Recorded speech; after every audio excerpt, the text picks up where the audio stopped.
29 वर आपल्याला एक ऍक्टिव्हिटी दिलेली आहे. ती ऍक्टिव्हिटी आपण बघणार आहे. काय आहे तर बघा, एकूण अल्फाबेट्स किती आहेत? एकूण 26 अल्फाबेट्स आहेत. कोणते आहेत? ए पासून ए टू झेड असे 26 अल्फाबेट्स आहेत. आपल्याला हे अल्फाबेट्स लहानपणी जेव्हा आपल्याला शिकवले गेले त्यावेळेला आपल्याला शिक्षक शिकवताना एका रिदम मध्ये आपल्याला अल्फाबेट शिकवायचे होते. का शिकवायचे? कारण की लहान मुलांना एखादी गोष्ट जर कवितेच्या माध्यमातून जर शिकवली तर ते पटकन पाठ करतात आणि त्याचा यमक असतो. त्याच्यामध्ये काय असतो? यमक असतो. आणि तो यमक जर आपण एकमेकांची जोडला तर दुसरा शब्द आपल्याला लगेच लक्षात राहतो. मग तसंच अल्फाबेटच्या बाबतीमध्ये पण होतं. आपल्याला यमक जुळवून जेव्हा शिक्षकांनी शिकवलं होतं त्याच्यामुळे आपल्याला अल्फाबेट अजूनही लक्षात आले आणि आपण अजूनही सहजपणे ते म्हणतो की नाही. आपल्या पुस्तकामध्ये आपल्याला आज तशीच ऍक्टिव्हिटी दिली. आपल्याला या अल्फाबेट्स मधून यमक जुळणारे अल्फाबेट्स. आता यमक म्हणजे कसं? इंग्रजीमध्ये आपण रायमिंग वर्ड सांगतो. जसं कॅटचा रायमिंग वर्ड कोणता आहे? मॅट. हे सगळे रायमिंग वर्ड आहेत. तसं अल्फाबेट्स मध्ये पण रायमिंग येणारं लेटर आहे. असे रायमिंग आपल्याला त्यांनी उदाहरण दिलेले बघा. क्यू. क्यूचं रायमिंग वर्ड दिलेलं आहे यू. यूचं रायमिंग वर्ड म्हणजे त्याचं आणखी एक रायमिंग वर्ड दिलेलं आहे डब्ल्यू. बघा उच्चार करताना बघा क्यू कसं वाचतो आपण? क्यू.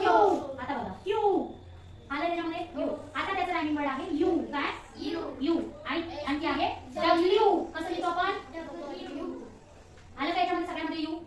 आलं का? म्हणून हे क्यूचं किंवा यूचं डब्ल्यू किंवा यूचं क्यू हे रायमिंग लेटर्स आहेत. काय आहे? रायमिंग लेटर्स आहेत हे आपल्याला त्यांनी सांगितलेले आहे. आपल्याला अल्फाबेट्स मध्ये असे रायमिंग लेटर्स शोधायचे आहेत. पहिलं दिलेले Q U W. Okay.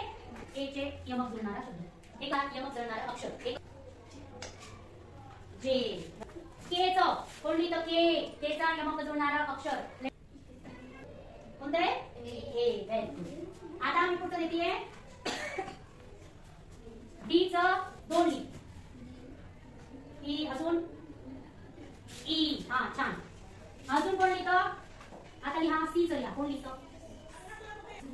C चा हा बघा इथे समजणे.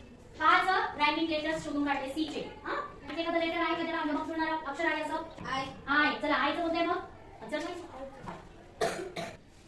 लेटर काय आहे? वाय. म्हणजे अल्फाबेट्स मध्ये एकमेकांना यमक जुळणारे अक्षर आहेत. हे अक्षर आपण शोधलेले आहेत.